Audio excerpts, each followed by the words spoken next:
আমারও অনেকে এই দেশে কাফের বলে, আছে না নাই? আমি অবাক হয়ে যাই, এই কাফেরের কথা শুনতে এতগুলো আল্লাহর ওলি কি করে আসে? আমার বুঝে আসে না, এই কাফেরের কথা শোনার জন্য এরকম ধাক্কাধাক্কি হয় কেন? আল্লাহ তুমি হেদায়েত দান করো। আমি শুধু আল্লাহর কাছে সাহায্য চাই আর আপনাদের দোয়া চাই। দোয়া করবেন, বদদোয়া দিবেন না তো আবার। আর কে আমারে কাফের বললো, কে কি ফতোয়া দিল, আই ডোন্ট কেয়ার, ওইদিকে আমি তাকাই না। এর কারণ পিছনের দিকে তাকানোর সময় আমার নাই। চিল্লা এখন ঠিক কিনা? সিংহ সিংহ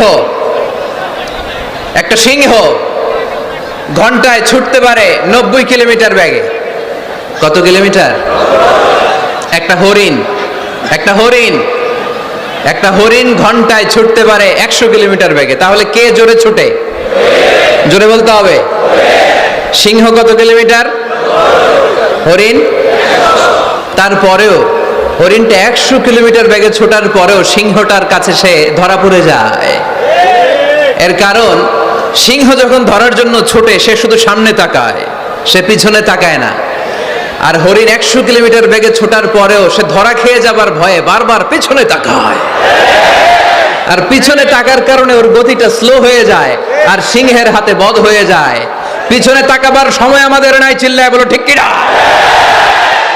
আমরা অহংকার শিখি নাই, আমরা হিংসা শিখি নাই, আমাদের বুকে আছে বুক ভরা ভালোবাসা।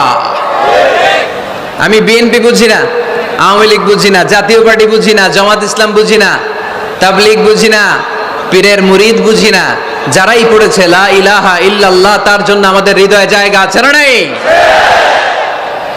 মুসলমান কেন, হিন্দুদের জন্য আমাদের বুকে জায়গা আছে না নাই? হিন্দু ভাই যদি বলে আমি পড়বো আশহাদু আল্লা ইলাহা ইল্লাল্লাহ ওয়া আশহাদু আন্না মুহাম্মাদ রাসূলুল্লাহ, তার জন্য আমাদের দরজা খোলা আছে না নাই? This is the beauty of Islam. এটা ইসলামের সৌন্দর্য, এটা অনেকে বুঝতে চায় না। আল্লাহ আমাদেরকে সহি সমঝ দান করুক, আমরা পড়ি আমিন। হিংসা, বিদ্বেষ, অন্যের পিছু লেগে থাকা, গীবত করা, অন্যকে গালিগালাজ করা, অন্যকে কাফের মুশরিক বলে ফতোয়া দিয়ে এই পবিত্র মঞ্চগুলোকে নষ্ট হওয়া থেকে যেন আমরা বিরত থাকতে পারি। আওয়াজ করে পড়তে হবে আমিন। মাল্টিফ্যাবস লিমিটেডের উদ্যোগে কাশিমপুর স্কুল মাঠ, কাশিমপুর তো একটা কারাগার আছে না? কোন দিকে? বায়ে। আচ্ছা আচ্ছা, আলহামদুলিল্লাহ। ওনারা শুনতে পাচ্ছে নাকি? আচ্ছা আলহামদুলিল্লাহ।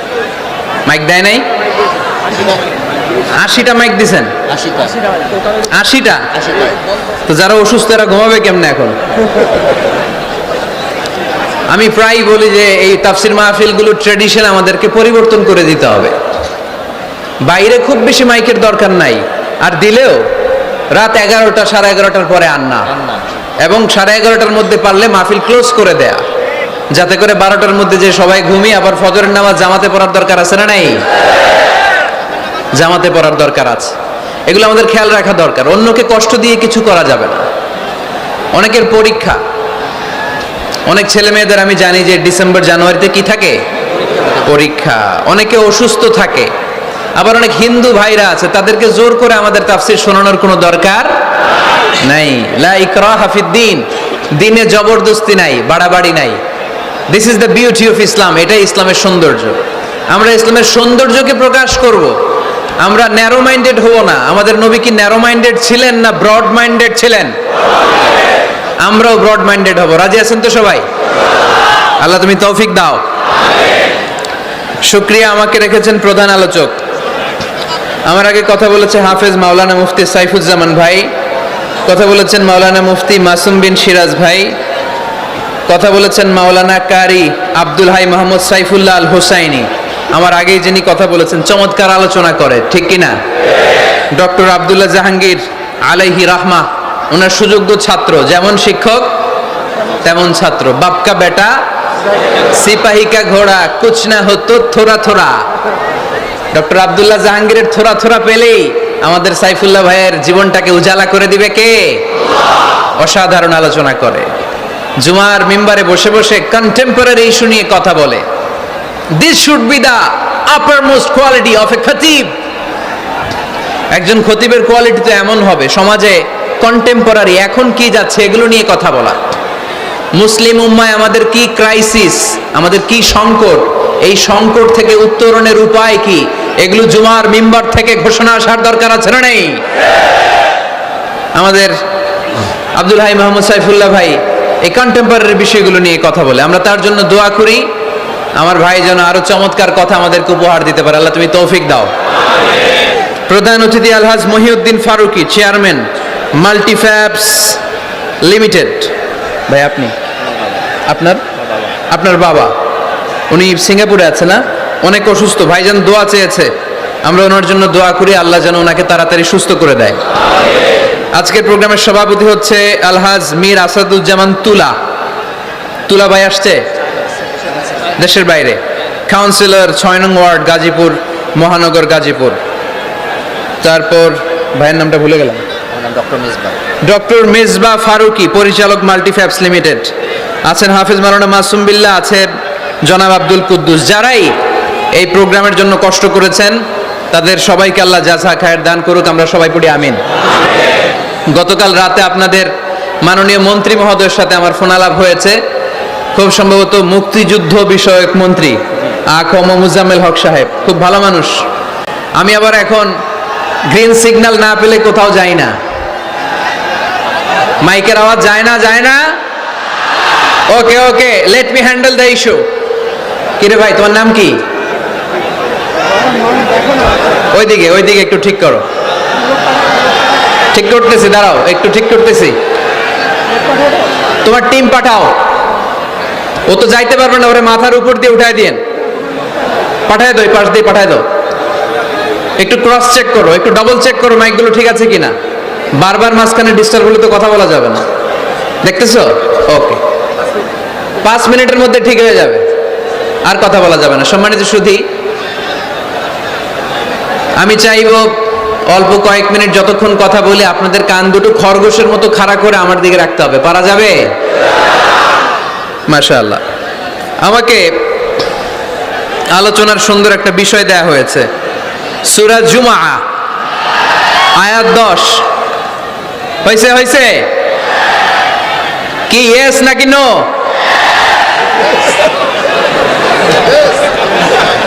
মাশাআল্লাহ, এই তো সুন্দর। ঠিক আছে, ইয়েস হলে এবার থামো। তোমাদের কি ইয়েস নাকি নো? হ্যাঁ, ইয়েস, মাশাআল্লাহ। ঠিক আছে, বস।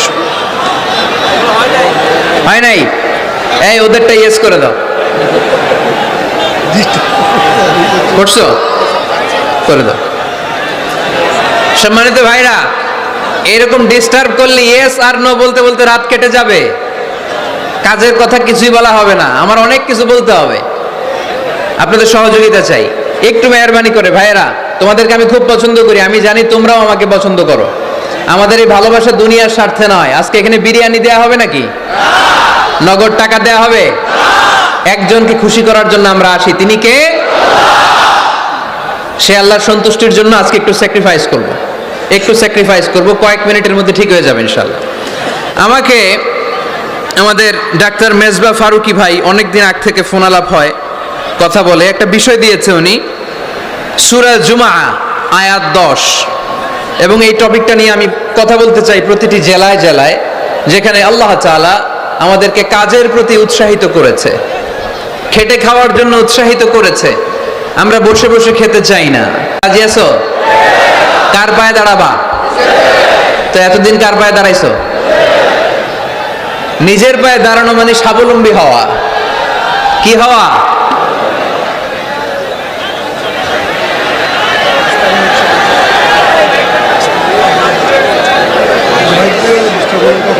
এই মাইকের সমস্যার কারণে আমাদের মাহফিলগুলো মাইর খেয়ে গেল। কনসার্টে শুনছেন মাইকের সমস্যা?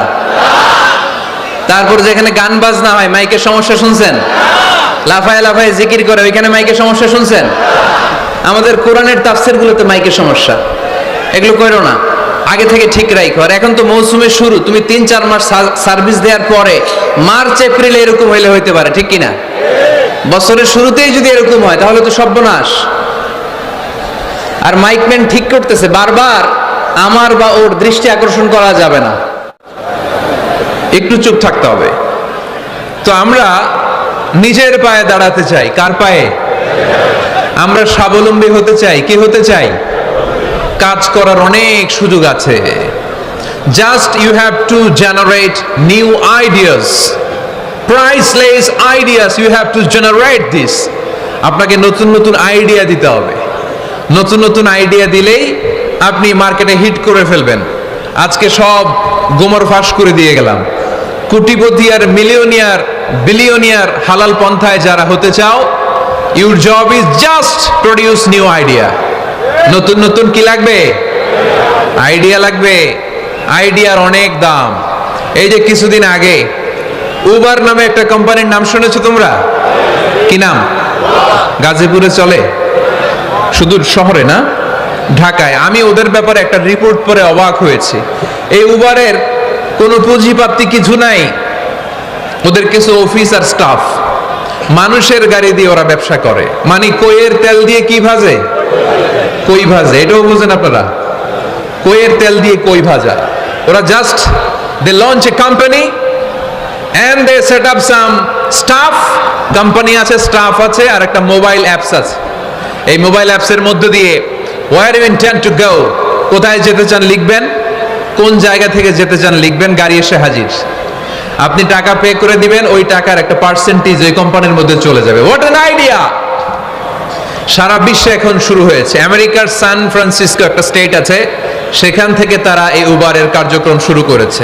775টা শহরে উবারের এই অপারেশন কার্যক্রম চালু হয়েছে। 63টা দেশে ওদের সেন্টার আছে। আমাদের ঢাকাতেও আছে না নাই?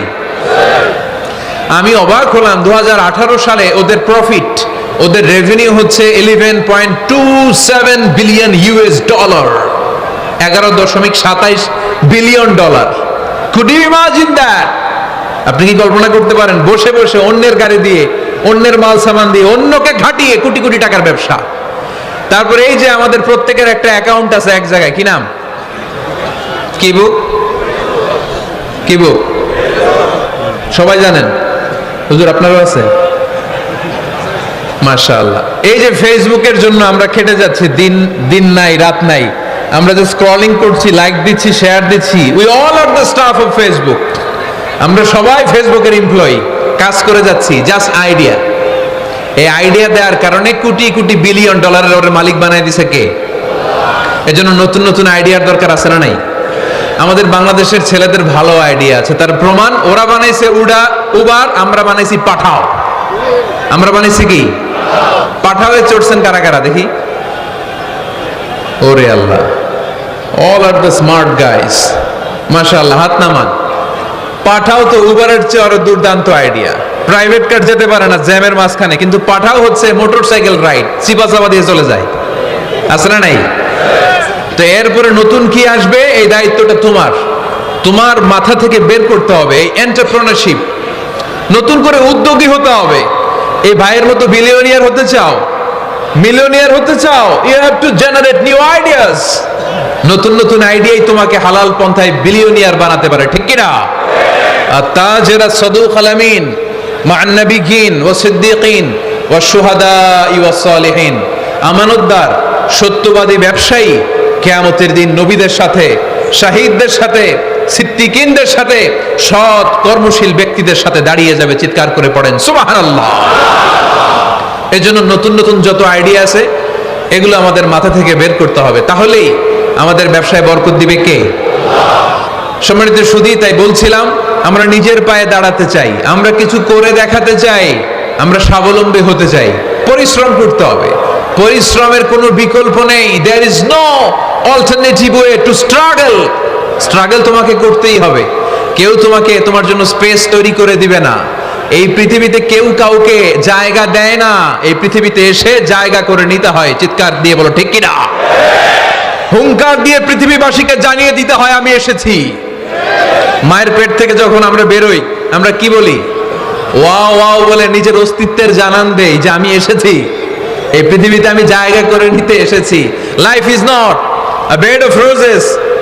এই পৃথিবী ফুলের বিছানো সজ্জা নয়। এখানে কষ্ট করতে হবে, পরিশ্রম করতে হবে, ঘাম ঝরাতে হবে, পরিশ্রমের ঘামে যে লোনা পানি থাকে, ওই লোনা পানিতে জন্ম নেয় সফলতার বীজ। এজন্য পরিশ্রম করতে হবে। সব নবীরা পরিশ্রমী ছিলেন, সব নবীরা কাজ করেছেন। সূরা জুমার এই 10 নম্বর আয়াতে আল্লাহ তাআলা আমাদেরকে মোটিভেট করে শিখাতে চেয়েছেন যে স্বাবলম্বী হও, নিজের পায়ে দাঁড়াও, কাজের সময় কাজ, নামাজের সময় নামাজ। আজকে এই স্লোগানটা এই মাহফিলের শুরুতে, মাঝখানে, শেষে বারবার বলে আমরা মুখস্থ করে নিয়ে যাব। কাজের সময় সবাই বলেন নাই তো? সবাই বললে তো এই প্যান্ডেল কাঁপতে শুরু করবে। কাজের সময় এইভাবে আওয়াজ করতে হবে, পারা যাবে? নামাজের সময়, কাজের সময়, নামাজের সময়, সিনেমা দেখার সময় দেখা যাবে না? কাজের সময়, নামাজের সময়, এটা মনে থাকবে? মুখস্থ করা যাবে তো? আল্লাহ রাব্বুল ইজ্জা সূরাতুল জুমার 10 নম্বর আয়াতে মূলত আমাদেরকে এই মেসেজটাই দিতে চেয়েছেন। কাজের সময় কাজ, নামাজের সময়। ফাইযা কুদিয়াতিস সালাতু ফান্তাশিরু ফিল আরদি ওয়াবতাগু মিন ফাদলিল্লাহ ওয়াযকুরুল্লাহা কাসীরান লাআল্লাকুম তুফলিহুন। সুবহানাল্লাহ পড়েন। আল্লাহ বললেন, যখন তোমাদের নামাজ শেষ হয়ে যায়, ফাইদা কুদিয়াতিস সালাত, যখন সালাত শেষ হয়ে যায়, ফান্তাশিরু ফিল আরদি, জমিনে ছড়িয়ে পড়ো, ওয়াবতাগু মিন ফাদলিল্লাহ, আল্লাহর দেয়া ফজল তালাশ করো, রিজিক তালাশ করো, ওয়াযকুরুল্লাহা কাসীরান, আল্লাহর জিকির বেশি বেশি করো, লাআল্লাকুম তুফলিহুন, তোমাদেরকে সফল বানায়া দিবে কে? সিস্টেমটা খেয়াল করেন। ফাইদা কুদিয়াতিস সালাহ, যখন সালাত শেষ, ফান্তাশিরু ফিল আরদ, when you are done with your salah, spread out to your workplace, তোমার কাজের জায়গায় চলে যাও। নাকি মসজিদে বসে থাকবেন? নামাজ শেষে কি করতে হবে? কাজের জায়গায় চলে যেতে হবে। এটা ইসলামের নিয়ম, এটা বিশ্বনবীর সুন্নাহ, এটা আল্লাহর দেয়া পদ্ধতি। ফাইদা কুদিয়াতিস সালাতু, যখন সালাত শেষ হয়ে যাবে, ফান্তাশিরু ফিল আরদ, জমিনে ছড়িয়ে পড়ো, ওয়াবতাগু মিন ফাদলিল্লাহ, আল্লাহর রিজিক তালাশ করো। জমিনের মধ্যে আল্লাহর ফাদাল আছে, রিজিক আছে, এই রিজিক গুলো তালাশ করো। মসজিদে বসে থাকলে এই ফদল বা রিজিক কি পাওয়া যাবে? যাবে না। মসজিদে ঢুকলে রহমত পাওয়া যায়। গাজীপুরের ভাইয়ের আওয়াজ তুলে বলেন, মসজিদে ঢুকলে কি পাওয়া যায়? এজন্য মসজিদে যখন আমরা ঢুকি, কোন পা দিয়ে ঢুকি? ডান পা দিয়ে ঢুকেই আমরা বলি, আল্লাহুম্মা ফতাহলি আবওয়াবা রাহমাতিক, O Allah, open for us the door of your mercy, আল্লাহ আমাদের জন্য আপনার সব রহমতের দরজাগুলো খুলে দেন। কারণ মসজিদে ঢুকলেই রহমত দেয় কে? আর মসজিদ থেকে যখন বের হই তখন রহমত নয়, তখন পাওয়া যায় ফদল, যে ফদলের কথা আল্লাহ ইয়াতে বললেন, ওয়াবতাগু মিন ফাদলিল্লাহ, এই ফদল মানে হচ্ছে রিজিক। তাই মসজিদ থেকে যখন বেরোই, কোন পা দিয়ে বেরোই? আর কি দোয়া পড়ি? আওয়াজ করে বলেন, আল্লাহুম্মা ইন্নী আসআলুকা মিন ফাদলিক, মানে হে আল্লাহ, আমি আপনার কাছে আপনার ফদল চাই, রিজিক চাই। দুনিয়ার কেউ রিজিক দিতে পারে না, রিজিক দিতে পারে কে? এই রিজিক আমি আপনার কাছে চাই। আবার আল্লাহ বললেন, হুয়াল্লাযী জাআলা লাকুমুল আরদা যালুলা ফামশু ফি মানাকিবিহা ওয়া কুলু মির রিজকি ওয়া ইলাইহিন নুশুর। তিনি তো এমন সত্য, যিনি তোমাদের জন্য জমিনটারে বানিয়েছেন সাহালাতুল মাসালিক, সহজে হাঁটা যায়, চলা যায়, চারা বীজ রোপণ করা যায়, চাষাবাদ করা যায়। আল্লাহ বললেন, জমিনের আনাচে কানাচে ঘুরে বেড়াও, জমিনের মধ্যে তোমাদের জন্য রিজিক রেখে দিয়েছে কে? এই জমিনের সব জায়গায় রিজিক আছে। আপনি জমিনের পাহাড়ে যাবেন, পাহাড়েও রিজিক আছে। জানেন পাহাড়ে কি চাষ হয়? হ্যাঁ, জুম চাষ হয়। বাংলাদেশের পাহাড়ে জুম চাষ হয়, আর মালয়েশিয়ার পাহাড়গুলোতে সব চাষ হয়। মালয়েশিয়া একটা জায়গা আছে, ক্যামেরুন হাইল্যান্ড, ভাই গেছিলেন নাকি? 6000 ফিট উপরে, ঠান্ডা, প্রচন্ড ঠান্ডা। আমি প্রায় যাই, ওখানকার চা বাগানের স্নিগ্ধ হাওয়া আমাকে টানে খুব, বাতাসটা খুবই ক্লিন, ভাল লাগে। ওই ক্যামেরুন হাইল্যান্ডে 6000 ফিট উপরে ওরা করেছে ফুলের বাগান, ফলের বাগান, চায়ের বাগান, স্ট্রবেরির বাগান, মধুর চাষ করে।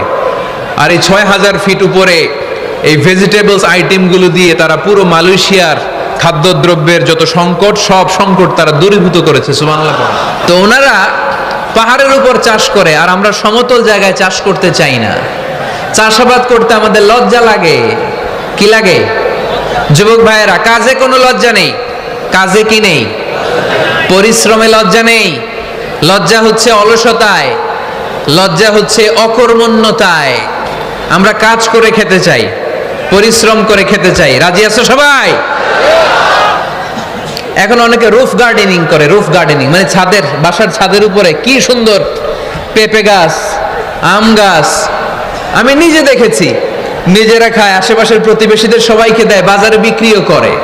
নিউ আইডিয়া, রুফ গার্ডেনিং করো। তারপর একসাথে হাঁসের চাষ হয়, পানিতে হাঁসগুলো ভেসে বেড়ায়, আর নিচে মাছের চাষ হয়। এরকম অনেক যুবক আছে যারা এগুলো করে করে স্বাবলম্বী হয়েছে। আমরা এগুলো করতে চাই না, আমাদের লজ্জা লাগে। আমাদের হোটেলের মেসিয়ারি করতে লজ্জা লাগে, ছোট্ট ফুচকার দোকান দিতে আমাদের লজ্জা লাগে, কিন্তু বিশ্বনবীর ছাগল চড়াতে কোনো লজ্জা লাগতো না। কাজে কোনো লজ্জা আছে? লজ্জা কিসে তাইলে? অলসতায়। আওয়াজ করে বলো, লজ্জা কিসে? অলসতা করা যাবে না। অলসতাকে আজকের প্রোগ্রাম থেকে আমরা না বলে দিব। আমরা অলসতাকে বলে দিব নো। অলসতাকে আমরা কি বলবো? নো। আমরা অলস হতে চাই না, আমরা খেটে খেতে চাই, ঘাম ঝরাতে চাই। পরিশ্রমের ঘামের লোনা পানিতে জন্ম নেয় সফলতার বীজ। আমরা সফল হতে চাই, ঠিক কিনা? এজন্য অলসতা করা যাবে না, কাজ করতে হবে। আল্লাহ রাসূল সাল্লাল্লাহু আলাইহি ওয়াসাল্লাম এবং সাহাবারা আমাদেরকে কাজের প্রতি উৎসাহিত করেছেন। সাইয়েদনা ওমর ফারুক রাদিয়াল্লাহু তাআলা আনহু, নাম শুনেছেন? কত নাম্বার খলিফা? সবাই বলেন। 1 নাম্বার খলিফার নাম কি? 2 নাম্বার খলিফার নাম? 3 নাম্বার? 4 নাম্বার? রিদওয়ানুল্লাহি তাআলা আলাইহিম আজমাইন। ওমর ফারুক সাধারণ কোন সাহাবী ছিলেন না, তিনি এমন সাহাবী ছিলেন, বিশ্বনবী সাল্লাল্লাহু আলাইহি ওয়াসাল্লাম বলেছেন, আমার পরে কোনো নবীও নাই, রাসূলও নাই, তবে আমার পরে যদি কেউ নবী হতো, আমার ওমর নবী হয়ে যেত। বিশ্বনবী বলছেন, লা নবিয়্যা বা'দি ওয়ালা রাসূলা, আমার পরে কোনো নবী নাই, রাসূল নাই। লাউ কানা বা'দি নাবিয়্যুন লাকানা উমর, তবে আমার পরে যদি নবী হওয়ার কোয়ালিটি আমার কোন সাহাবীর মধ্যে থেকে থাকে, আমার ওমরের মধ্যে সেই কোয়ালিটি আছে। প্রভু তুমি বলেছ রাসূল দেবে না, বলনি দেবে না ওমর, বলনি দেবে না হামজা তারি, খালিদ বিজয়ী সমর। প্রভু তুমি বলেছ রাসূল দেবে না, বলনি দেবে না ওমর, বলনি দেবে না হামজা তারিক, খালিদ বিজয়ী সমর। প্রভু তুমি বলেছ রাসূল দেবে না। সুবহানাল্লাহ পড়েন। ওমর ফারুক রাদিয়াল্লাহু তাআলা আনহু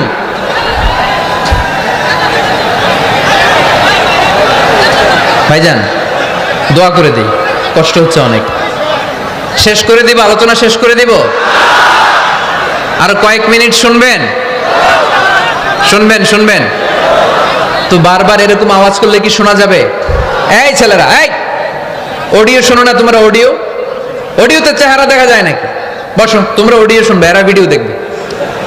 বসো, আওয়াজ নাই। আমি শুরুতেই বলেছি কানগুলো খরগোশের মতো খাড়া করে শোনো। অডিও রেকর্ডের মধ্যে কি চেহারা দেখা যায়? এখানে যারা দেখতে পান ওই দিকে তাকা, ওই যে ওই যে ওখানে প্রজেক্টর আছে, আওয়াজ করা যাবে না। আলোচনার মাঝখানে বক্তাকে এত ডিস্টার্ব করলে বক্তা তার আলোচনার ফ্লো হারিয়ে ফেলে। সে কি বলছিল এটা সে ভুলে যায়। সে মাথার মধ্যে কি কি পয়েন্টস, কি কি মেসেজগুলো শেয়ার করার জন্য সে আগাচ্ছিল এটা সে ভুলে যায়। এজন্য আর কয়েক মিনিট কথা বলবো, আর কষ্ট দিব না আপনাদেরকে, একটু চুপ থাকবেন। দ্বিতীয় খলিফার নাম কি ছিল? সবাই বলেন, কি নাম? সাইয়েদনা ওমর ফারুক রাদিয়াল্লাহু তাআলা আনহু। ওনারে মুনাফিকরা খুব ভয় পেত। কারা? মুনাফিক চিনেন তো? ভিতরে এক, বাইরে আরেক, তার নাম? সবাই বলেন, ভিতরে এক বাইরে আরেক, তার নাম মুনাফিক। ইউযহিরু খিলাফা মা ইউবতিন, আরবিতে কি বলে? ইউযহিরু খিলাফা মা ইউবতিন, প্রকাশ করে একটা, ভিতরে আরেকটা। ভিতরে এক বাইরে আরেক, তার নাম? সবাই বলেন, ভিতরে এক বাইরে আরেক, তার নাম? আমরা কি মুনাফিক হতে চাই? এরা যখন যে সুবিধাজনক অবস্থানে থাকে তখন তার সাথে থাকে। ডান দিকে যে বলে আপনি ভালো, আমি আপনার দলের লোক। বায়ে যে বলে আরে না এটা খারাপ, আপনি ভালো, আমি আপনার দলের লোক। এরকম আছে না নাই?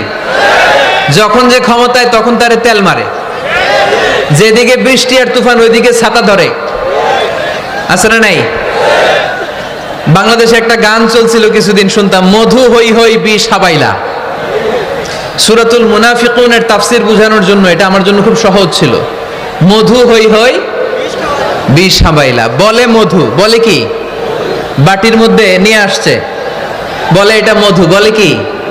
আসলে এটা কি? জোরে বলেন। আমরা কি মুনাফিক হতে চাই? না। আমরা কি হতে চাই? মুনাফিকরা হচ্ছে এদিকেও যায় না আবার ওদিকেও যায় না, মুযাবযাবিন, they all the time long in dilemma, they don't know where to go, they don't know where to proceed, কোন দিকে যাবে জানে না, ডানেও না বায়েও না, নেহি এদার নেহি ওদার, দারমিয়ান মে সাদার বাদার। এরকম আছে না? না, উপর দিয়া ফিটফাট, ভিতর দিয়া সদরঘাট। সদরঘাট এখনো ফিটফাট হয় নাই। তো এই মুনাফিকের অবস্থা হচ্ছে উপরে ফিটফাট, ভিতরে সদরঘাট। আমরা কি মুনাফিক হতে চাই? কি হতে চাই? মুমিন হতে চাই। এই মুনাফিকের দলগুলো মদিনাতুল মুনাওয়ারাতে ওমরে ফারুককে খুব ভয় পেত। ওমরে ফারুককে দেখলে তারা থারথার করে কাঁপতো। শুধু মুনাফিকরাই নয়, খোদ ইবলিস শয়তানও সাইয়েদনা ওমরে ফারুককে দেখলে ভয় পেত। আমরা আমাদের ছেলে মেয়েদেরকে যদি খাবার না খায়, আমরা কি বলি? আম্মু খাবার খাও। কি আসবে? ভূত আসবে, বিড়াল আসবে, বাঘ আসবে। এগুলো গাজীপুরে বলে না বোধহয়। আপনাদের ছোট্ট মেয়েটা যদি রাত্রে খেতে না চায়, আপনারা লোকমা তুলে কি বলেন? এই তাড়াতাড়ি খাও। কি আসবে? ভূত। ভূত আসবে। তো মদিনার সমাজে মদিনার ছোট্ট কচিকাচা সোনারমণিরাও রাতে খেতে চাইতো না। মদিনাতুল মুনাওয়ারার মায়েরা রাত্রিবেলা খাবার নিয়ে বাচ্চাদেরকে বলতো, মা তাড়াতাড়ি খাও, হা হুয়া ইয়াতি উমর, ওই যে উমর আসতেছে, উমর ইসলামের দ্বিতীয় খলিফা। আশাদ্দুহুম ফি আমরিল্লাহি উমর, আল্লাহর জমিনে আল্লাহর দ্বীন বাস্তবায়নের জন্য সবচেয়ে শক্তিশালী ছিল ওমর। চিল্লায় পড়েন সুবহানাল্লাহ। এই ওমরে ফারুক রাদিয়াল্লাহু তাআলা আনহু যে রাস্তা দিয়ে হাঁটতো, শয়তান ওই রাস্তা রেখে দিয়ে অন্য রাস্তা দিয়ে হাঁটতো। মা সালাকা শাইতানু ফাজ্জান সালিকান ইল্লা সালাকা ফাজ্জান গায়রা ফাজ্জিক। বিষ্ণু বলছেন, ওমর, শয়তান তোমারে দেখে এত ভয় পায়, তুমি যে রাস্তা দিয়ে হাঁটো, শয়তান তোমারে দেখলে ওই রাস্তা রেখে দিয়ে অন্য রাস্তা দিয়ে হাঁটে। চিল্লায় পড়েন সুবহানাল্লাহ। এদিকে কি হয়েছে? লোড বেশি হয়ে গেছে। এই এলাকায় কি এটাই সবচেয়ে বড় মাঠ? এর চেয়ে বড় মাঠ আর নাই। কি হয়েছে ওইখানে? কি হয়েছে? ধাক্কা আসছে, ধাক্কা। বসেন না, একটু বসেন না।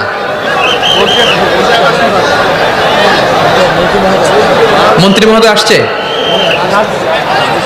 মন্ত্রী মহোদয় আসতেছে উনি? মাশাআল্লাহ। উনি তো কষ্ট হয়ে যাবে, তো আসবে কিভাবে এদিক দিয়ে? একটু জিকির করি, লা ইলাহা ইল্লাল্লাহ,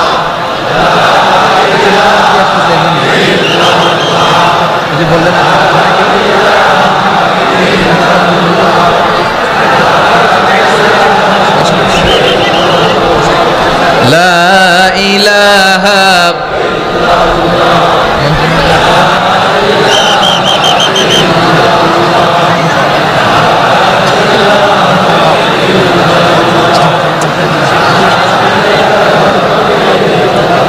সুবহানাল্লাহ আলহামদুলিল্লাহ লা ইলাহা ইল্লাল্লাহ সুবহানাল্লাহ।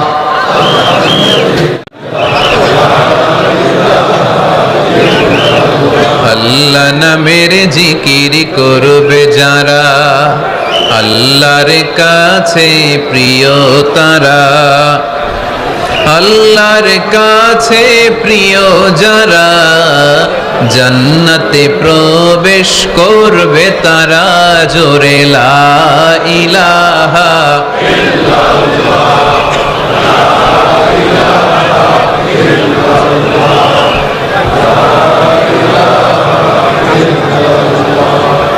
লা ইলাহা ইল্লাল্লাহ, লা ইলাহা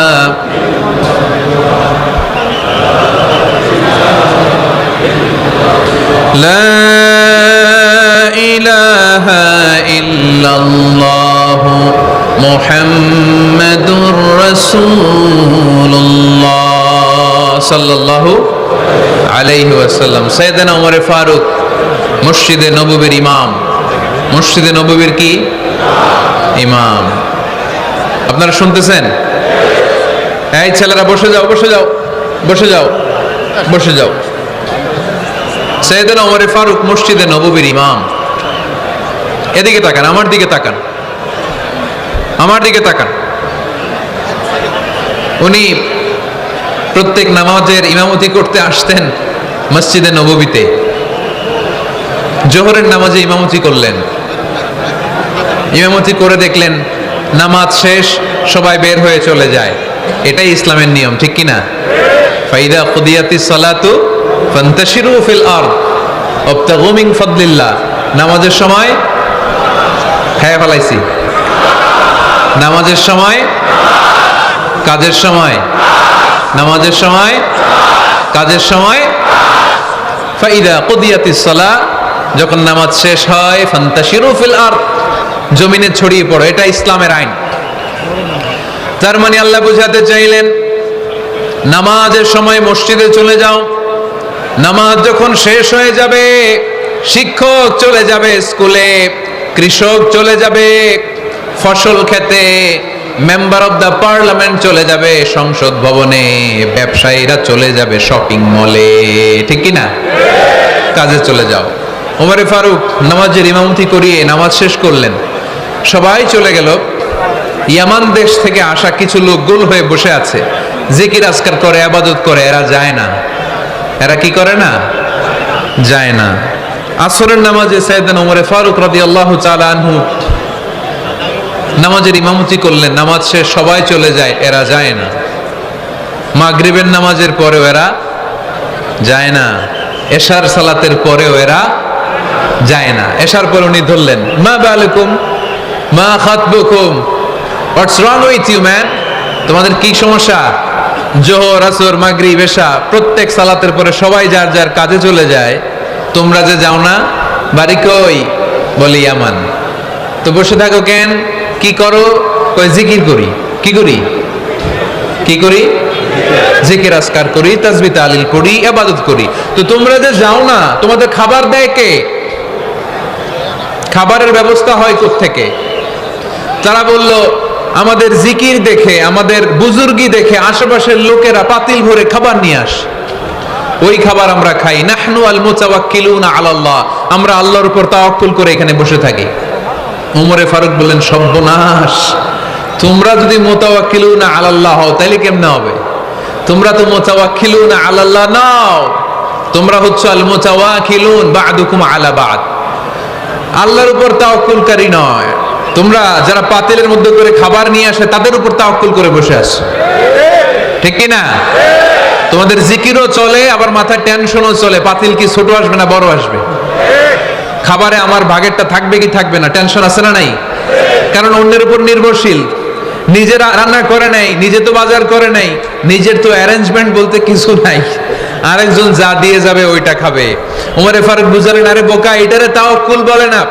তোমার সাধ্যে যতটুকু আছে তার সবটুকুন করার পরে তুমি তাওয়াক্কুল করবে একজনের উপর, তিনি কে? এক সাহাবী বললেন, ইয়া রাসূলুল্লাহ, ইয়া হাবিবাল্লাহ সাল্লাল্লাহু আলাইহি ওয়াসাল্লাম, আমি অনেক দূর থেকে সফর করে এসেছি, এই যে আমার উটের রশিটা, এটা ছেড়ে দিয়ে যদি আমি ঘুমিয়ে যাই, আল্লাহর উপর তাওয়াক্কুল করি, আমার উটটা বসে থাকবে নাকি? বিষ্ণু বললেন, না, এটারে তাওয়াক্কুল বলে না। ওটের রশি রেখে দিয়ে ঘুমাইলে তোমার উট দৌড় দিবে। এ আকিলহা সুম্মা তাওয়াক্কাল আলাল্লাহ, ওটের রশিটা আগে দড়ি দিয়ে ভালো করে গাছের সাথে বাঁধো, তারপরে তাওয়াক্কুল করবো একজনের উপর। তিনি কে? আগে বাঁধতে হবে, তারপরে তাওয়াক্কুল। আগে কাজ করতে হবে, তারপরে তাওয়াক্কুল।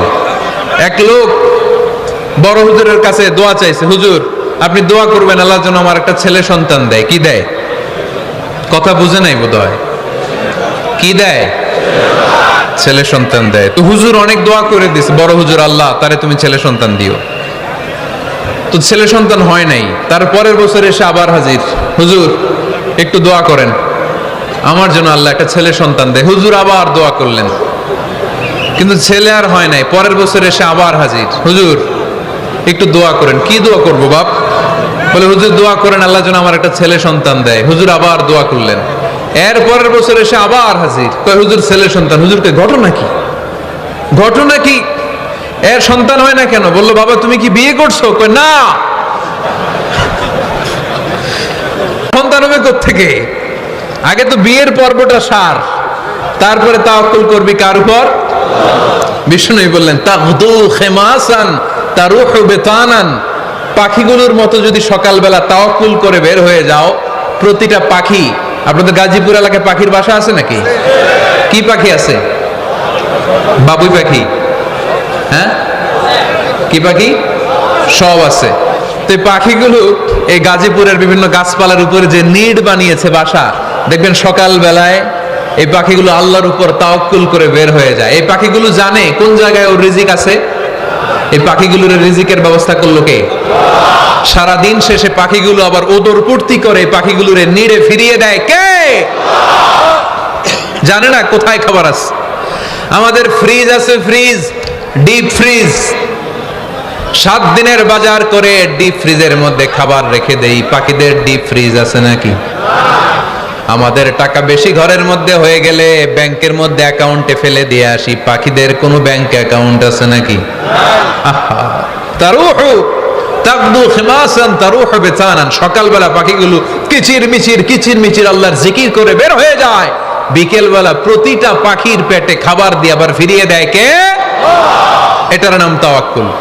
ওমরে ফারুক বললেন তোমরা যা করছো এটা তাওয়াক্কুল নয়। নামাজের পরে বের হয়ে যাবা, আল্লাহর জমিন যে আবাদ করবা, কৃষি কাজ করবা, ব্যবসা করবা, বাণিজ্য করবা, চাকরি করবা, আবার নামাজের সময় ঘরে আসবা।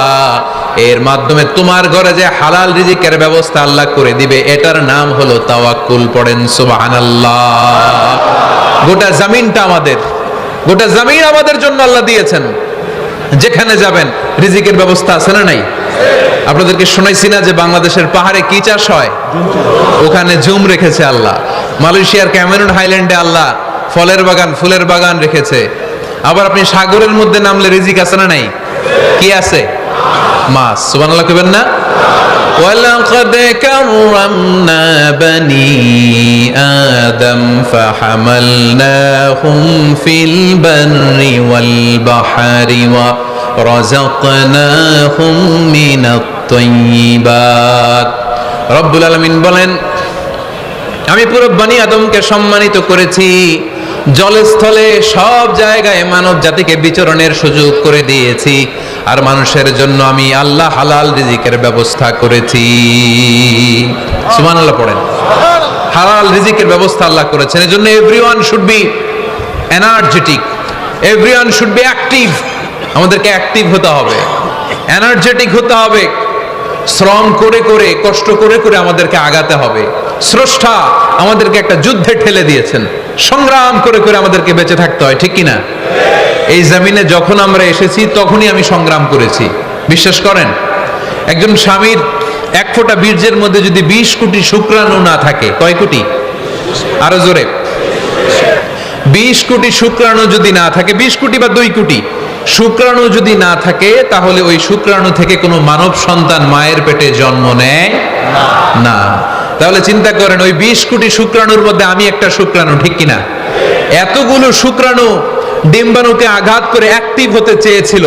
ওই 2 কোটির মধ্যে বাকি সবগুলোরে হারিয়ে চ্যাম্পিয়ন হয়েছিলাম সেদিন মায়ের গর্ভে। আমি চিল্লায় বলো ঠিক কিনা?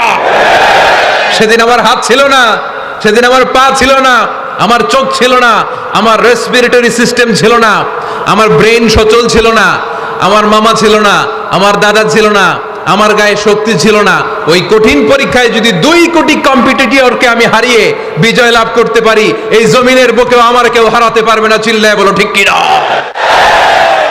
আমরা এসেছি বিশ্বকে জয় করার জন্য, জয় করার জন্য। আবার যখন মায়ের পেট থেকে বের হই তখন আমাকে সংগ্রাম করে বেরোতে হয়।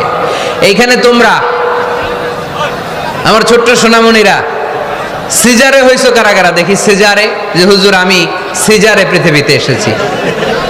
হাত তোলো। কয়েকজন হাত তুলছে, মাশাআল্লাহ। ঠিক আছে, অসুবিধা নেই, হাত নামাও। এটা একটা প্রাকৃতিক নিয়ম।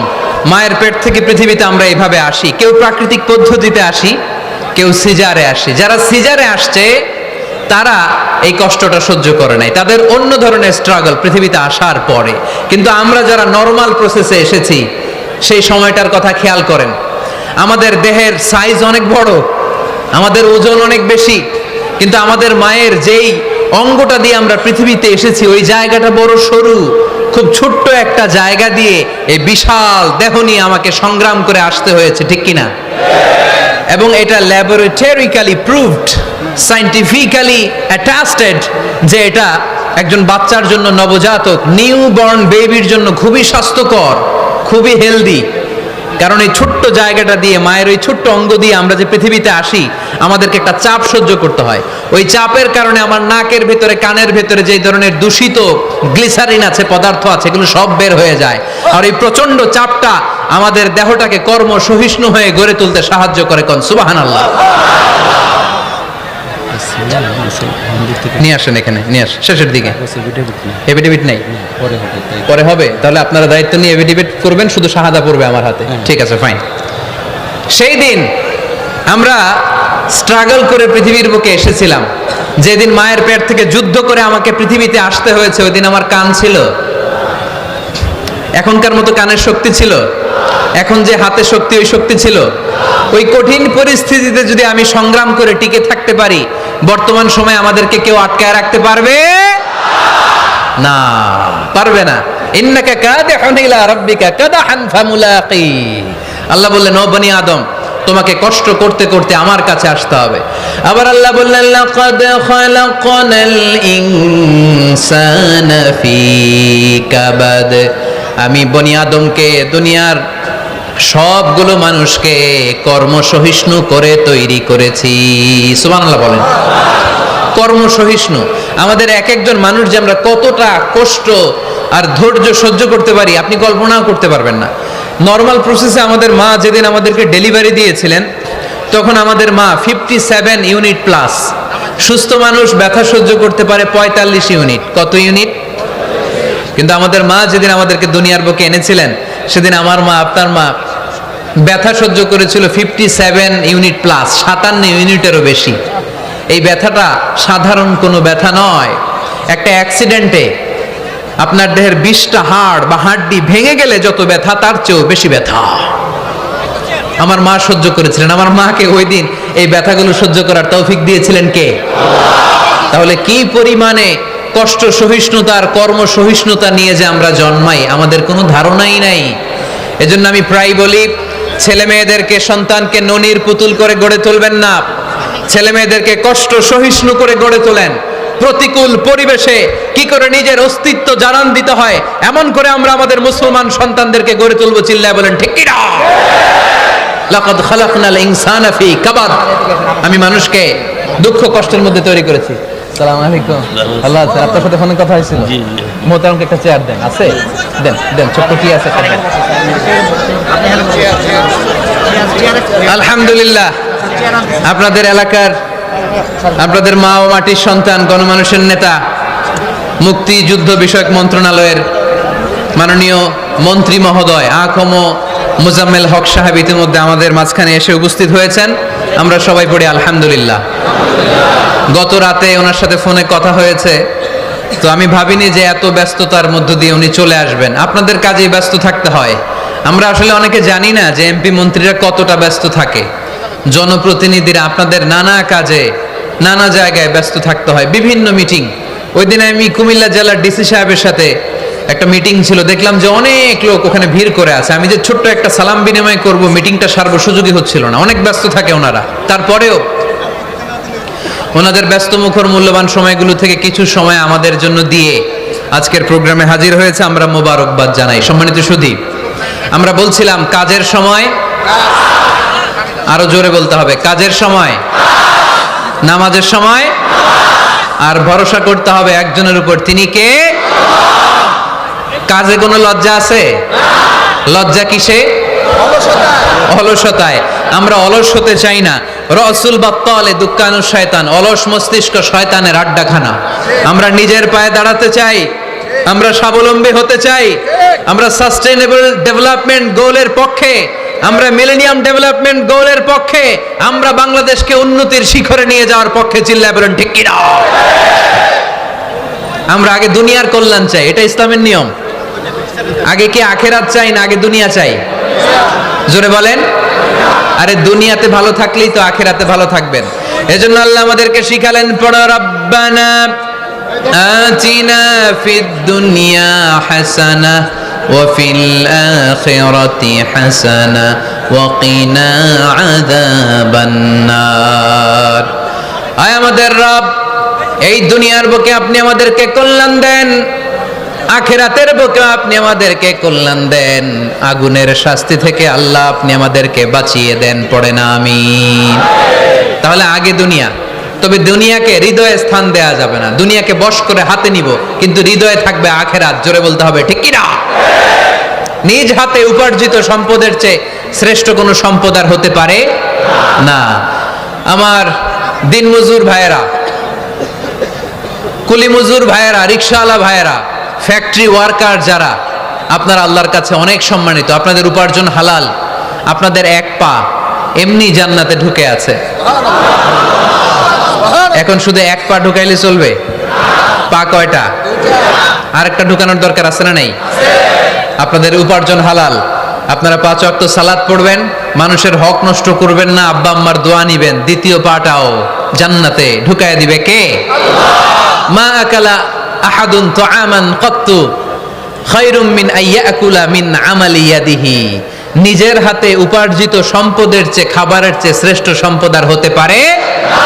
আমার রিকশাওয়ালা ভাই, তার উপার্জন হালাল না হারাম? আমার কুলি মজুর ভাই, উপার্জন হালাল না হারাম? মাথার গাম পায়ে ফেলে ফ্যাক্টরি ওয়ার্কাররা যে বেতনটা পায়, এটা হালাল না হারাম? তাদের দোয়াকে কবুল করে নিবে কে? এজন্য যুবক ভাইরা, never under estimate any job. কোন জবকে, কোন চাকরিকে ছোট করে দেখার সুযোগ নাই, কারণ আমার উপার্জন হালাল হলেই ওই হালাল উপার্জনে বরকত দিবে কে? Whether it's the small or big, you don't care. এটা তোমার কেয়ার করার দরকার নেই। চাকরি পেলেই একটা ঢুকে যাবা, চাকরি পেলেই ঢুকে যাবা, কারণ আমাদের চাকরির বাজার মন্দা। আমাদের বাংলাদেশ, ভারতে কোন একটা চাকরির জন্য চেয়েছে 8 পাস, ওইখানে অ্যাপ্লাই করে ডক্টরেট ডিগ্রি দাঁড়িয়ে আছে না নাই? এত কষ্ট করে চাকরি পাওয়া পৃথিবীর কোথাও লাগে না, কারণ আমাদের পপুলেশন বেশি। তাই চাকরির জন্য আমাদের বসে থাকা লাগবে না, আমাদেরকে উদ্যোক্তা হতে হবে, আমাদের এন্টারপ্রেনার হতে হবে। শুরুতে যেটা বলেছিলাম, আমাদের আইডিয়াকে কাজে লাগাতে হবে, ঠিক কিনা? আর যাই করব আমরা ভালোভাবে করব। ভালোভাবে করলে ওই কাজে বরকত দেয় কে? আল্লাহ। ভালোভাবে করার জন্য আল্লাহ তাআলা সূরাতুল মুলকে আমাদেরকে গাইডলাইন দিয়েছেন। রব্বুল আলামিন বলেন, আল্লাযী খালাকাল মাউতা ওয়াল হায়াতা লিয়াবলুয়াকুম আইয়ুকুম আহসানু আমালা। তিনি এমন সত্তা যিনি তোমাদের তৈরি করেছেন, জীবন আর মৃত্যুকে তৈরি করেছেন এই জিনিসটা পরীক্ষা করবার জন্য, তোমাদের মধ্য থেকে কে ভালোভাবে কাজ করে। সুবহানাল্লাহ। কে বেশি আমল করে, আল্লাহ এটা বলছে, নাকি কে ভালো আমল করে? কথা কি বুঝতেছেন? যদি বেশি আমল করার কথা আল্লাহ বলতো, তাহলে এই আয়াতটা হতো লিয়াবলুয়াকুম আইয়ুকুম আকসারু আমালা। কিন্তু আল্লাহ কি এই আয়াতে আকসারু আমালা বলেছে? আলেম যারা আছেন তারা আমার সাথে সাথে বলেন, আল্লাহ কি আকসারু আমালা বলেছে? আল্লাহ কি বলেছে? লিয়াবলুয়াকুম আইয়ুকুম আহসানু আমালা। কে ভালো করে কাজ করে, উইথ প্রফেশনালিজম। আপনি যেটাই করেন না কেন, আপনাকে প্রফেশনালিজমের সাথে করতে হবে, তাহলে ওই কাজে বরকত দিবে কে? ছোট হোক বড় হোক, এটা কোনো সমস্যা? যাই করি না কেন কিভাবে করব? ভালোভাবে। আওয়াজ করে বলেন কিভাবে করব? যে কোনো কাজ করো না ভাই, যে কোনো কাজ করো, তা যেন হয় সবার চেয়ে সবচেয়ে সুন্দর। যে কোনো কাজ করো না ভাই, যে কোনো কাজ করো, তা যেন হয় সবার চেয়ে সবচেয়ে সুন্দর। হোক না সেটা পড়া লেখা, রঙের ভাষায় ছবি আঁকা, হোক না সেটা পড়া লেখা, রঙের ভাষায় ছবি আঁকা, হোক না সেটা সামান্য কাজ কিংবা মহত্তর, তা যেন হয় সবার চেয়ে সবচেয়ে সুন্দর। যে কোনো কাজ করো না ভাই, যে কোনো কাজ করো, তা যেন হয় সবার চেয়ে সবচেয়ে সুন্দর। চিৎকার করে বলতে হবে, ঠিক কিনা? যাই করি না কেন সেটা যেন সবচেয়ে সুন্দর হয়। You have to make the best out of you, you have to try your level best. তোমার সাধ্যের যতটুকু আছে তার সবটুকু করতে হবে, বাকি বরকত আর কল্যাণ আমাদেরকে দান করবে কে?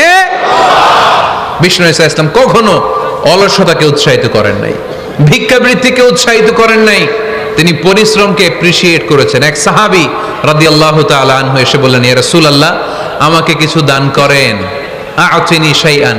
বিষ্ণু বললেন, তুমি ভিক্ষা করো, তোমার ঘরে কিছু নাই? সাহাবী বললেন, লা ইয়া রাসূলুল্লাহ, কিছু নাই। বিষ্ণু ঈসা ইসলাম আবার প্রশ্ন করলেন, কিছুই নাই? সে বললেন, হ্যাঁ আছে। কি আছে? একটা জামা আছে, জামা, আর আছে একটা পানি খাওয়ার জগ।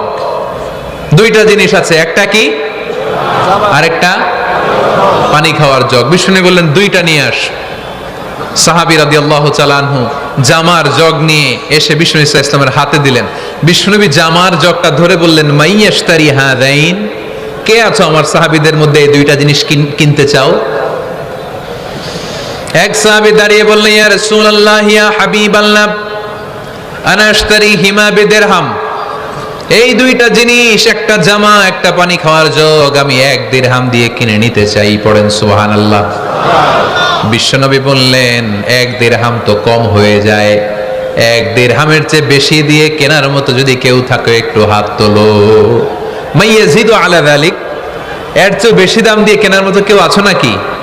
আরেক সাহাবী হাত তুলে বললেন, ইয়া রাসূলুল্লাহ, ইয়া হাবিবাল্লাহ, আশতারিহিমা বিদিরহামাইন, আমি 1 দিরহাম নয়, আপনার সম্মানে 2 দিরহাম দিয়ে জিনিসগুলো কিনে নিতে চাই।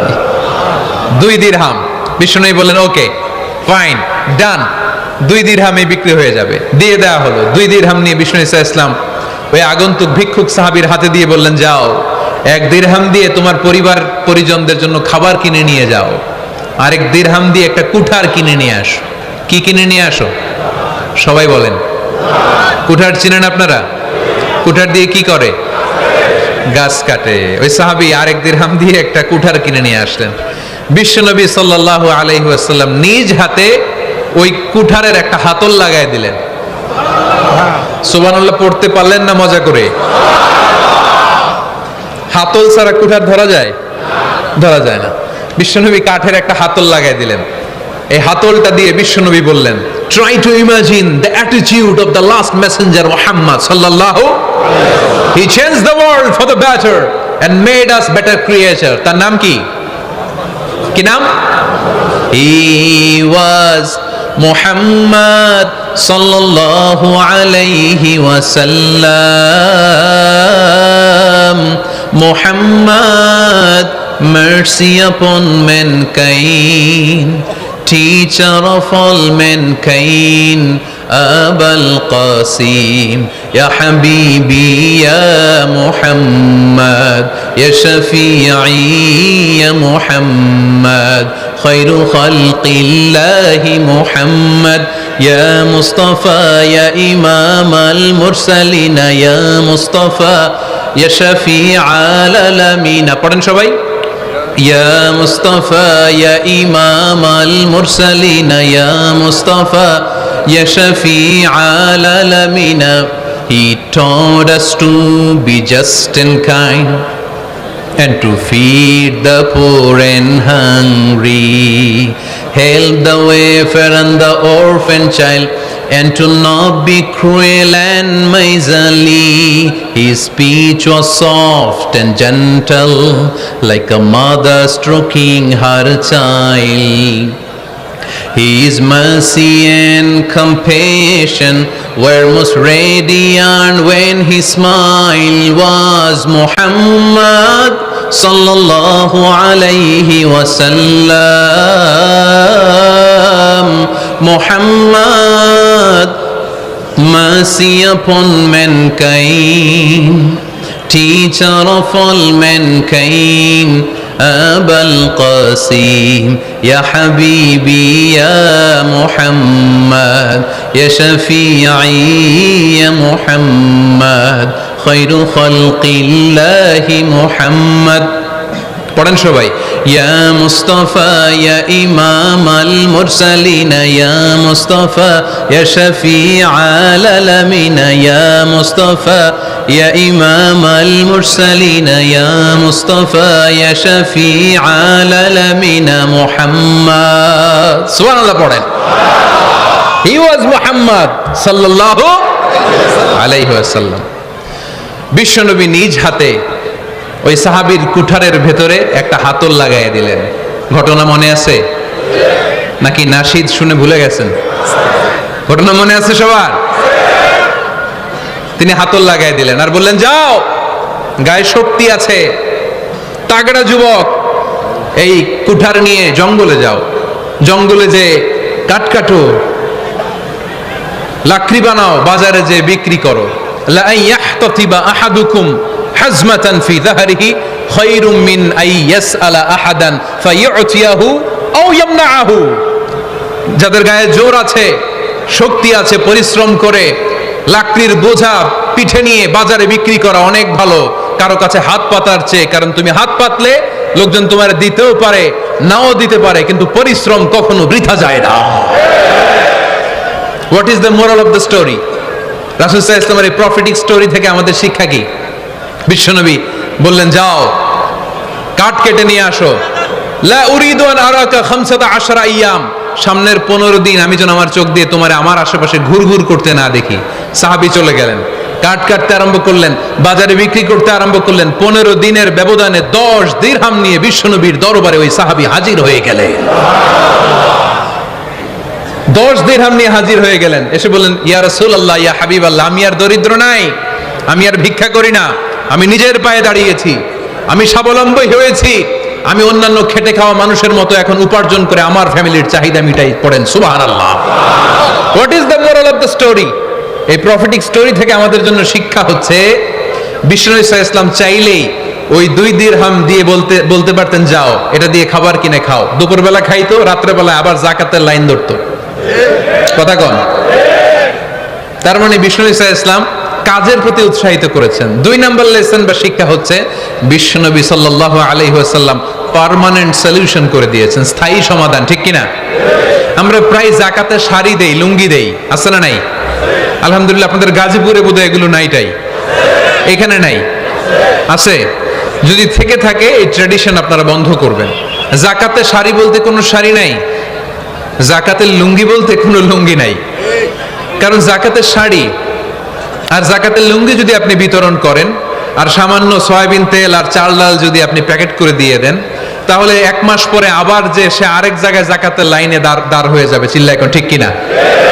এজন্য আপনাকে পার্মানেন্ট সলিউশনের ব্যবস্থা করতে হবে। আমি সব জায়গায় বলি যে প্রতিটি জেলার বিজনেস ম্যাগনেট যারা আছেন, তারা সবাই মিলে একটা যাকাত ম্যানেজমেন্ট প্ল্যাটফর্ম গড়ে তুলুন। সেখান থেকে এমনভাবে যাকাত দিন যাতে মানুষ স্বাবলম্বী হতে পারে।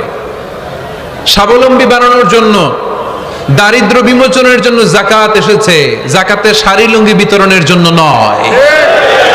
আর যাকাতের শাড়ি এত পাতলা, মশারি কি পাতলা, এর চেয়েও পাতলা। দেখছেন কখনো? এটার একবার ধোয়ার পরে দ্বিতীয়বার পরা যায় না। একবার ধোয়ার পরে শাড়ির দিকে তাকাইলে শাড়ি আমনের দিকে বেশকি মেরা থাকবো। কথা বলেন, ঠিক কিনা? এইভাবে শাড়ি লুঙ্গি দেয়া যাবে? এভাবে তো শাড়ি লুঙ্গি বিতরণ করলে যারা লাইন ধরে যাকাত নিতে আসলো, এই আল্লাহর বান্দাদেরকে অপমান করা হয়। আর আল্লাহ বললেন, ওয়ালাকাদ কাররামনা বানি আদম, আমি পুরো বানি আদমকে সম্মানিত করেছি। ফেরেশতার সম্মান বেশি না মানুষের? বুঝে শুনে বলেন, কার?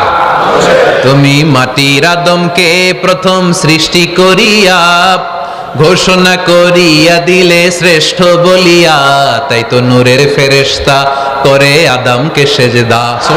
তাই তো নূরের ফেরেশতা করে আদমকে সেজদা।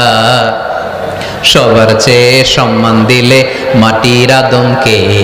পড়েন আল্লাহু আল্লাহু তুমি জাল্লে জালালুহু, শেষ করা তো যায় না গে তোমার গুণগান।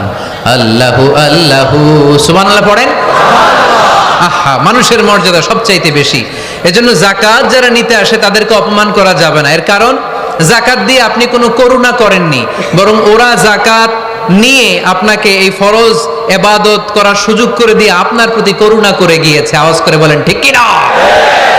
অনেকে মনে করে আমি যাকাত দেই আমি মনে দয়া করছি, আমি মনে হয় করুণা করছি। আচ্ছা, যারা গরিব ওরা যদি যাকাত না নেয় ওর সমস্যা আছে? নিমুনা যাকাত। কিন্তু আমি যদি বলি দিমুনা, আমার খবর আছে না নাই? আমার জন্য দেয়া ফরজ, ওর জন্য নেয়া ফরজ না। তাই আমি দিয়ে করুণা করিনি, ও আমার কাছ থেকে যাকাত নিয়ে জাহান্নামের আগুন থেকে আমাকে বাঁচিয়ে ও আমাকে দয়া দেখিয়েছে। তাকবীর! আল কোরআনের আলো, আল হাদিসের আলো। এজন্য যাকাত দারিদ্র বিমোচনের জন্য। কিভাবে যাকাত দিবেন? আপনি যাকাতের টাকা দিয়ে খেয়াল করবেন, একটু ক্রস চেক করে নিতে হবে, ডবল চেক করে নিতে হবে। যেই ফ্যামিলিতে যাকাত দিবেন কর্মক্ষম উপার্জনের মতো করতে পারে এরকম ছেলে আছে কিনা, থাকলে ওর একটা অটো রিক্সা কিনে দেন, সিএনজি কিনে দেন। ওই সিএনজি চালিয়ে ওর ফ্যামিলিটা দিব্যি চলে যাবে, ঠিক কিনা? ওর একটা অস্ট্রেলিয়ান গাভী কিনে দেন, ওই গাভীর দুধ বিক্রি করে ফ্যামিলিটা স্বাবলম্বী হয়ে যাবে, ঠিক কিনা? লক্ষ্মীপুরে আমি ওয়াজ করলাম, বলল হুজুর আমরা এইভাবে একটা যাকাত ম্যানেজমেন্ট প্ল্যাটফর্ম গড়ে তুলেছি। এখানে আমরা টাকা জমিয়ে জমিয়ে আমাদের এলাকার যে সমস্ত ছেলেগুলো কর্মক্ষম, তাদের ঘরে টাকা পয়সা নাই, আমরা যাকাতের টাকা দিয়ে ওদেরকে প্রবাসী বানিয়ে দেই, বিদেশে পাঠিয়ে দেই। ওর কষ্ট অর্জিত সম্পদ দিয়ে ওর ফ্যামিলি এখন দেদারসে চলছে, কোনো যাকাতের লাইনে যে তারা নিজেদেরকে আর অপমান বোধ করছে না। এইভাবে যাকাত দিতে হবে। দিলটার একটু খোলেন, হাতটার একটু খোলেন, তাহলে হৃদয়টারে খুলে দিবে কে? দে যাকাত, দে যাকাত তোরা দে রে যাকাত, দে যাকাত, দে যাকাত তোরা দে রে যাকাত। তোর দিল খুলবে পরে, আগে খুলু খাত। দে যাকাত, দে যাকাত তোরা দে রে যাকাত। পড়েন আমিন। এই যাকাতের মাধ্যমে আমরা আমাদের বাংলাদেশকে স্বাবলম্বী করতে চাই। রাজি আছেন সবাই? সংঘবদ্ধ প্রচেষ্টায় যাকাত আদায় করতে রাজি আছেন? বিশ্বনবী সাল্লাল্লাহু আলাইহি ওয়াসাল্লাম চাইলে এই 2 দিরহাম দিয়ে বিদায় করে দিতে পারতেন, কিন্তু বিশ্বনবী সাল্লাল্লাহু আলাইহি ওয়াসাল্লাম তাকে কাজের প্রতি উৎসাহিত করলেন, পার্মানেন্ট সলিউশন দিলেন। এজন্য অলসতার সাথে ইসলামের কোনো সম্পর্ক আছে? আওয়াজ করে বলেন, অলসতার সাথে সম্পর্ক আছে? অলসতাকে যেন আজকে আমরা কি বলে দিছিলাম? ভুলে গেছি? আরো জোরে। অলসতাকে আজকে আমরা নো বলে দিছি। আমরা কর্মক্ষম। আরে অলস তো হয় মুনাফিকেরা, অলস হয় কারা? وَإِذَا قَامُوا إِلَى الصَّلَاةِ قَامُوا كُسَالَى يُرَاءُونَ النَّاسَ وَلَا يَذْكُرُونَ اللَّهَ إِلَّا قَلِيلًا। সুবহানাল্লাহ পড়েন। মুনাফিকরা যখন নামাজে দাঁড়ায় অলস হয়ে দাঁড়ায়, সোজা হয়ে দাঁড়ায় না। মসজিদে নববীর কাতারগুলোর মধ্যে মুমিনদের সাথে যখন মুনাফিকেরা দাঁড়াতো, অলসের মতো দাঁড়াতো, দেয়ালের মধ্যে হেলান দিয়ে দাঁড়াতো। এরকম আছে না অনেকে অলস? কিন্তু আমরা যারা মুমিন, আমরা নামাজে দাঁড়ালে কি আমাদের হৃদয়ে অলসতা আসে নাকি হৃদয়টা সজীব হয়ে ওঠে? আমাদের হৃদয়কে নামাজে দাঁড়ালে সজীব করে দেয় কে? কিদুশ শাইতানু আলা কাফিয়াতি রাসি আহাদিকুম ইযা হুয়া নাম। আমরা যখন রাতে ঘুমোতে যাই, শয়তান আমাদের মাথার পিছনে অলসতার 3টা গিট মারে। কি মারে? এই যে রশি দিয়ে এরকম বাঁধে, যে এটার গাজীপুরে আপনারা কি বলেন? গিট্টু। হ্যাঁ, গিট্টু। আচ্ছা, তো শয়তান আমরা যখন ঘুমোতে যাই আমাদের মাথার পেছনে অলসতার 3টা গিট্টু মারে। আমরা যখন ঘুম থেকে উঠে ফাইনিস্তাইকাযা ওয়া যাকারাল্লাহ, ঘুম থেকে ওঠার দোয়া পড়ে আলহামদুলিল্লাহিল্লাযী আহইয়ানা বা'দা মা আমাতানা ওয়া ইলাইহিন নুশুর, আমরা ঘুমালেই 3টা গিট্টু মেরে শয়তান একটা মন্ত্র পড়ে দেয়, আলাইসা লাইলুন তাওয়িলুন ফারকুদ, আরে ঘুমা অনেক লম্বা রাত, আরে ঘুমা অনেক লম্বা রাত, আরে আরামসে ঘুম মার অনেক লম্বা রাত।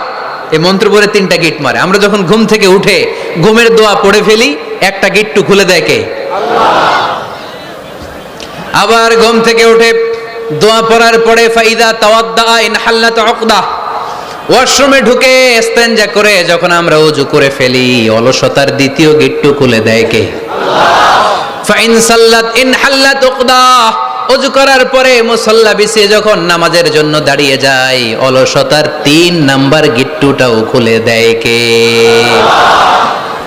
ফাসবাহা নাশীতান তাইয়িবান নাফস, he become enthusiastic, he become very active, he become very energetic. Vishnu ঈসা ইসলাম বললেন তখন সে এনার্জেটিক হয়ে ওঠে, অ্যাক্টিভ হয়ে ওঠে, সজীব হয়ে ওঠে। তাহলে সালাত আমাদেরকে অলস বানায় না, সালাতে আমরা সজীব হই। সালাতে অলস হয় যারা মুনাফিক, তারা চিল্লায় বলেন ঠিক কি না? এজন্য বিষ্ণু বললেন কাজে লজ্জা নাই, আমি কাজ করে খাই। মা বাসাল্লাহু নাবিয়ান ইল্লা রাআল গনাম, বুখারীর বর্ণনায় বিশ্বনবী বললেন পৃথিবীর বুকে এমন কোন নবী নাই যেই নবীকে দিয়ে আল্লাহ ছাগল চড়ায় নাই। সুবহানাল্লাহ পড়েন। মা বাসাল্লাহু নাবিয়ান ইল্লা রাআল গনাম, ছাগল চড়ায় নাই এমন কোন নবী পৃথিবীতে আসে? সাহাবারা বললেন ইয়া রাসূলুল্লাহ বলেন কি, আপনিও আপনিও আপনিও ছাগল চড়িয়েছেন? বিষ্ণু বললেন নাম নাম আমিও। ওয়া ইন্নী কুনতু আরআহা আলা কারারিতি আহলি মক্কা, আমি তো অল্প কিছু পারিশ্রমিকের বিনিময়ে মক্কা শহরের লোকদের ছাগলগুলো চড়িয়ে দিতাম।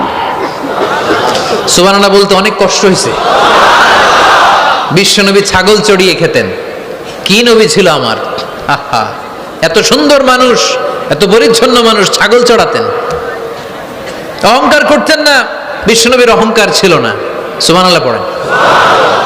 শুধু কি বিশ্বনবী, সব নবীকে দিয়ে আল্লাহ ছাগল চড়িয়েছেন। কারণ ছাগল হচ্ছে খুব টেরা একটা প্রাণী, তাই না?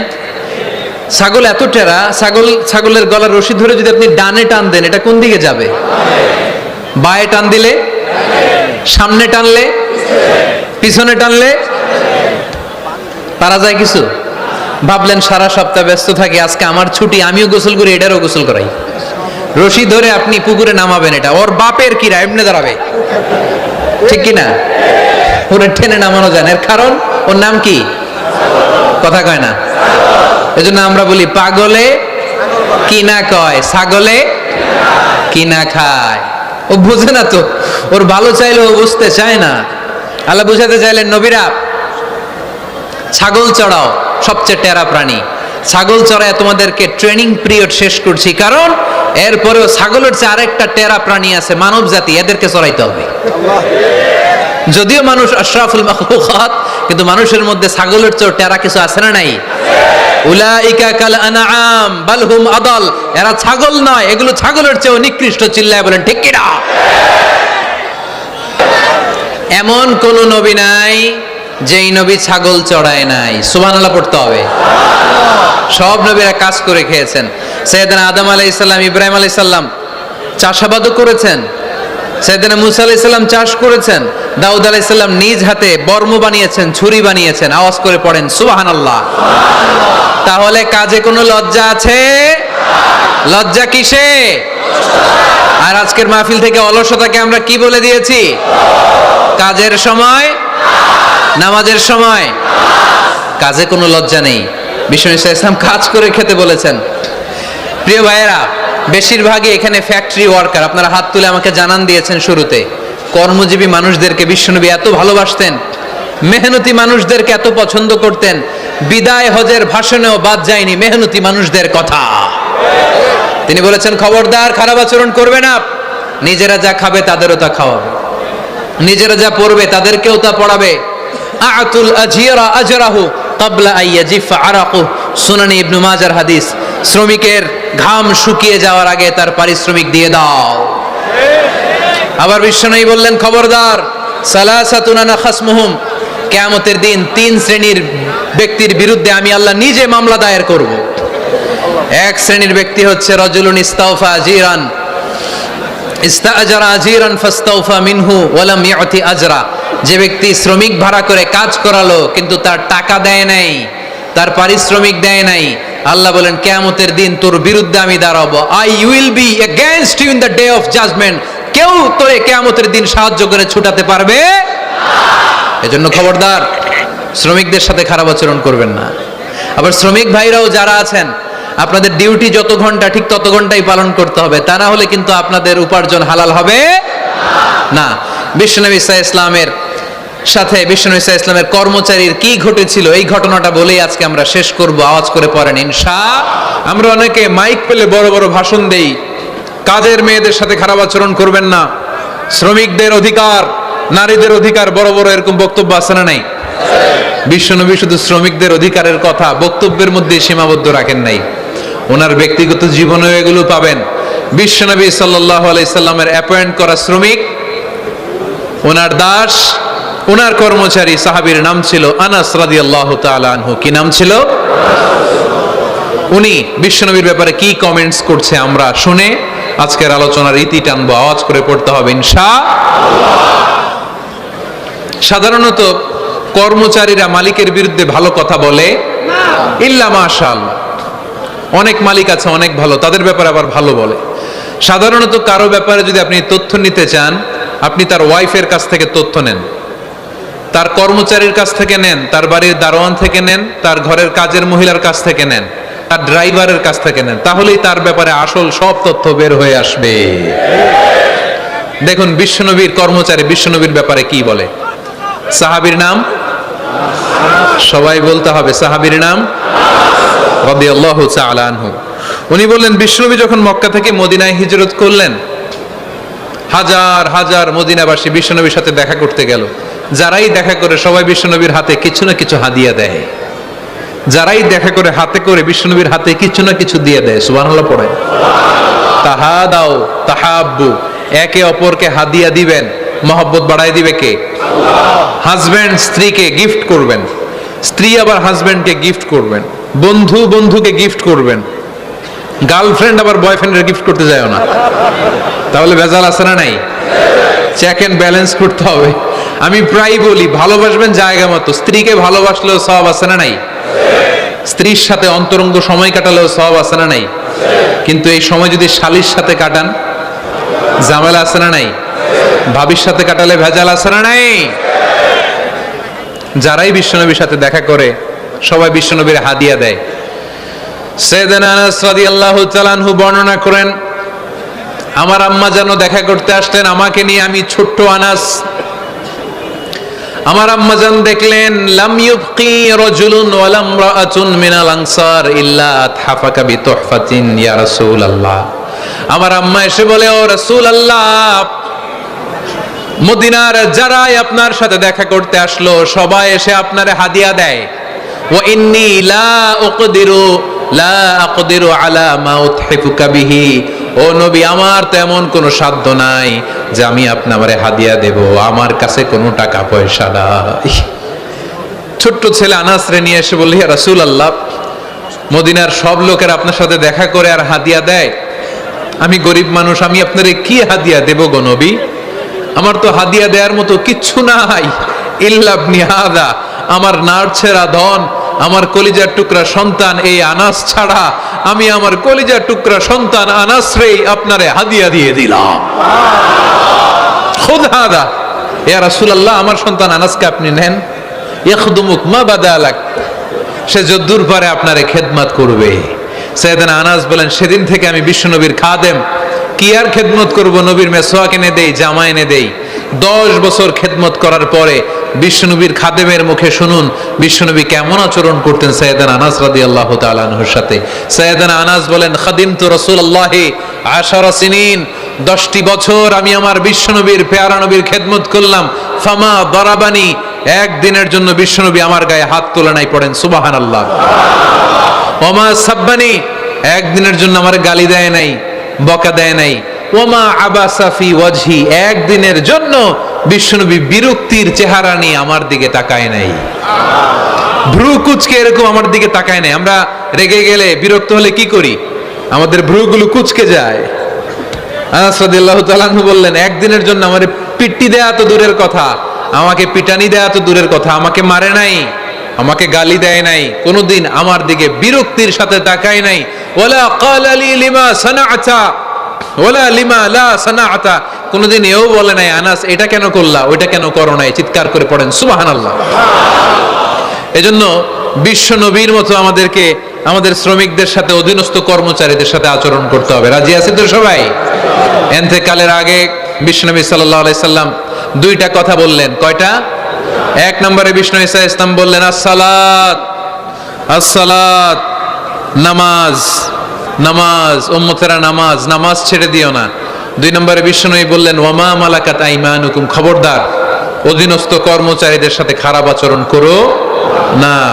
আমরা খুব দুঃখের সাথে লক্ষ্য করেছি, পত্রপত্রিকায় এসেছে মানবাধিকার কর্মী, নারী আন্দোলনের কর্মী মাইক পেলে বড় বড় ভাষণ দেয়, আপনারা কর্মীদের সাথে ভালো আচরণ করবেন, কাজের মেয়েদের সাথে ভালো আচরণ করবেন, কিন্তু ওদের বাড়িতে এই কাজের মেয়েরা নির্যাতিত হয়, চিল্লায় বলেন ঠিক কি না?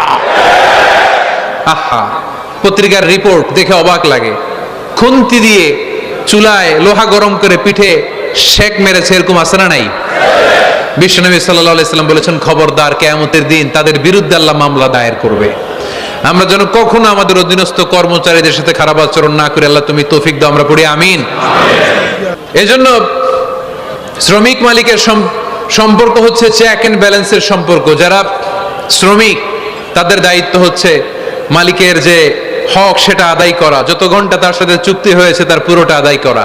আর মালিকের উচিত অধীনস্থ কর্মচারীদের সাথে ভালো আচরণ করা। আমরা যেন এই চেক এন্ড ব্যালেন্স করতে পারি, আল্লাহ তুমি তৌফিক দাও। যে আয়াত দিয়ে শুরু করেছি ওই আয়াত দিয়ে শেষ করব। আল্লাহ বলেছেন ফাইদা কুদিয়াতিস সালাতু ফান্তাশিরু ফিল আরদ, যখন নামাজ শেষ হয়ে যায় জমিনে ছড়িয়ে পড়ো, রিজিক তালাশ করো। আবার নামাজের সময় হলে মসজিদে চলে আসো। তার মানে কাজের সময়, আওয়াজ ছোট হয়ে গেল, চিল্লায় বলতে হবে কাজের সময়, নামাজের সময়। পরিশ্রমে কোনো লজ্জা নেই, লজ্জা হলো আর অলসতাকে আজকের মাহফিল থেকে আমরা সবাই কি বলে দিলাম?